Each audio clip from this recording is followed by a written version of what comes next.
Hello dear students, GK hub tricks YouTube channel के ऊपर आज हम डिस्कस करेंगे बोर्ड क्लासेस के स्टूडेंट 10th और 12th के लिए कौन कौन सी स्ट्रेटजीज एंड अप्रोचेज आपको यूज़ करनी है for getting good percentage in the board exam, right.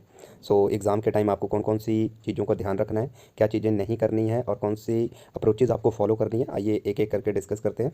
So the first one, read the question very carefully, right. तो क्वेश्चन को अच्छे से पढ़ना है ताकि आप क्वेश्चन को अच्छे से समझ सके, then you will be able to write the answer.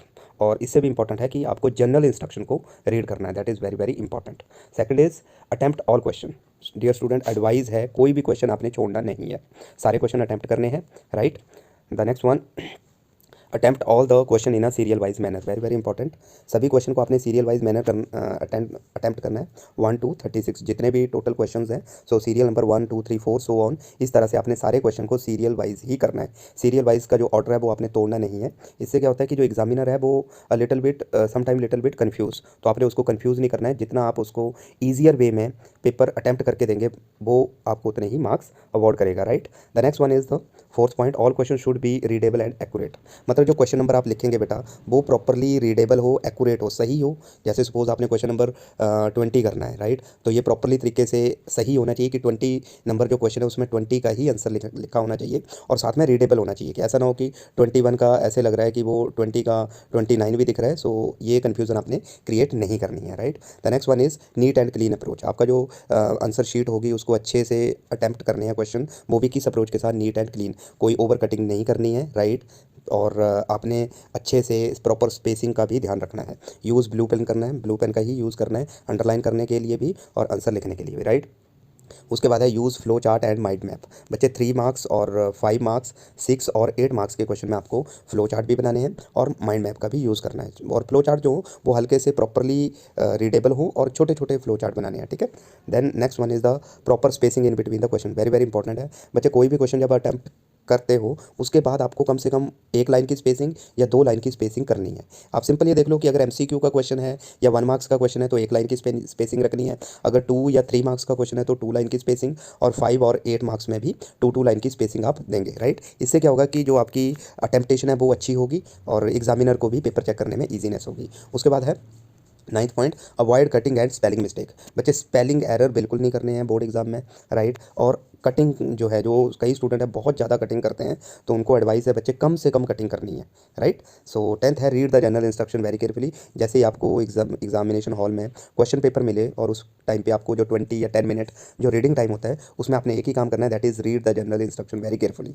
कि 1 मार्क्स क्वेश्चन में कितनी वर्ड लिमिट है, 2 मार्क्स में कितनी है, 3 मार्क्स में कितनी है। सो सारे जनरल इंस्ट्रक्शन को अच्छे से पढ़ना है, right. Then do the best use of internal choice question, important part है।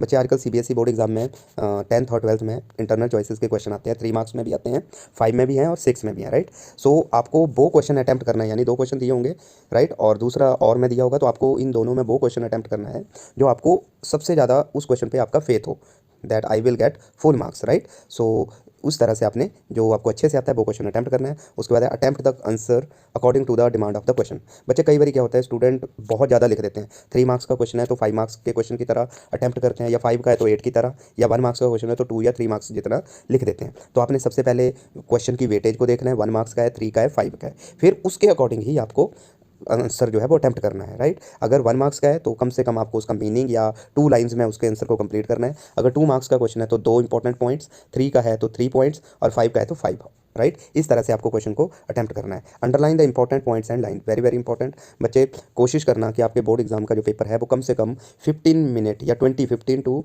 20 मिनट पहले ही कंप्लीट हो जाना चाहिए, राइट। अगर ज़्यादा लेंथी है तो कम से कम 5 to 10 मिनट पहले, राइट। और इन जो ये लास्ट में 5 to 10 मिनट बचेंगे, इसमें आप क्या करेंगे, जो इंपॉर्टेंट पॉइंट्स आपने लिखे हैं, ऑथर के नेम लिखे हैं, कोई बुक्स का नेम है, कोई ईयर है, राइट, जैसे हिस्ट्री में आते हैं, पॉलिटिकल साइंस में भी आ जाते हैं, ज्योग्राफी में कोई ऑथर है, इंग्लिश में ऑथर्स हैं, राइट। तो इस तरह से आप उन इंपॉर्टेंट पॉइंट्स और लाइंस को भी अंडरलाइन करेंगे। Then in MCQ question write the accurate option and the answer. बच्चे बहुत इंपॉर्टेंट है, सभी को पता है, कम से कम 1 to 20 क्वेश्चन हर सब्जेक्ट के अकॉर्डिंगली, अपने अपने सब्जेक्ट की डिमांड के अकॉर्डिंग सीबीएसई ने एमसीक्यू जो आपको सैम्पल पेपर में भी बताए हैं, राइट। सो एमसीक्यू क्वेश्चन भी बच्चे जब भी अटैम्प्ट करोगे तो उसमें करेक्ट ऑप्शन लिखनी है, A B सी या डी, करेक्ट ऑप्शन लिखनी है और साथ में आंसर भी लिखना है। इससे क्या होता है एग्जामिनर को उसका टाइम भी बचता है अगर आप ये दोनों चीज़ें करते हो, राइट। बट आंसर और ऑप्शन दोनों सही होने चाहिए, ठीक है। ऐसा ना हो कि आपने ए लिखा हुआ है और आंसर आपने वहाँ पे सी का लिख दिया, तो ये नहीं चलेगा बच्चे। उसके बाद है question number 15, sorry point number 15, read and understand the case based question. बच्चे ये जो केस बेस्ड क्वेश्चन है बहुत ईजी क्वेश्चन होते हैं, राइट। बस इनको करने का तरीका आपको पता होना चाहिए। सबसे पहले क्या करना है, पैराग्राफ को रीड करना है, understand the paragraph and then read the question. अगर आपको क्वेश्चन उस पैराग्राफ में मिल रहा है तो ठीक है, अदरवाइज वहीं पे कहीं ना कहीं उसका आंसर दिया होगा या जो चैप्टर आपने पढ़ा है वहाँ से उसका आंसर होगा। सो इजी वन है, राइट। उसके बाद है right answer in points only, very very important बच्चे। ये जो पॉइंट है ये लैंग्वेज सब्जेक्ट के लिए मैं आपको नहीं बोलता कि उसमें आप पॉइंट्स में लिखो, उस सब्जेक्ट की डिमांड है, right. Languages subject English Hindi की, वहाँ पे आपको पैराग्राफ में लिखना है। बट जैसे एसएसटी है, साइंस है, पॉलिटिकल साइंस है, या हिस्ट्री, ज्योग्राफी, सोशियोलॉजी, एडमिनिस्ट्रेशन, ये जो सब्जेक्ट है इसमें आपको क्वेश्चन जो है वो पॉइंट में ही लिखने हैं। और स्पेशली कौन से, 3 नंबर के, 5 के, 6 के और 8 के, ये सारे क्वेश्चन जो आपको पॉइंट में ही लिखने हैं। Don't write the question, don't write the answer in the paragraph form, right. तो ये बच्चे कुछ आपको पॉइंट्स जो थे वो मैंने आपके साथ डिस्कस किए हैं, कौन से डूज एंड डोंट्स हैं जो आपको एग्जाम में नहीं करने हैं। और सबसे बड़ी बात तो जो यहाँ पे नहीं है, फिर भी मैं आपके साथ डिस्कस कर रहा हूँ कि अपने आप में बच्चे नेगेटिविटी नहीं आने देनी है, राइट। हार्ड वर्क करना है, प्रॉपर टाइम मैनेजमेंट करो। अभी एग्जाम के लिए नियर अबाउट 15 फेब से शुरू हो रहे हैं। सबसे पहले लैंग्वेजेस के हैं, देन मेन सब्जेक्ट के हैं, तो नेगेटिविटी का शिकार नहीं होना है, right. The second thing, hard work करना है। एक प्रॉपर टाइम टेबल बनाओ बच्चे, हर सब्जेक्ट को प्रॉपर टाइम दो और अपनी डिफ़िकल्टी लेवल को फाइंड आउट करो कि कौन सा सब्जेक्ट या कौन से सब्जेक्ट का चैप्टर आपका वीक है, तो उसको ट्राई करो, उसको with in the time complete करो, राइट। और ये सारे पॉइंट अगर आप एग्जाम में फॉलो करोगे, so I hope you will get the good result and I pray to God that all of you get good result, good percentage and get admission in good colleges, right. So all the very best to all of you and lastly, believe in yourself and God bless you all. Thank you.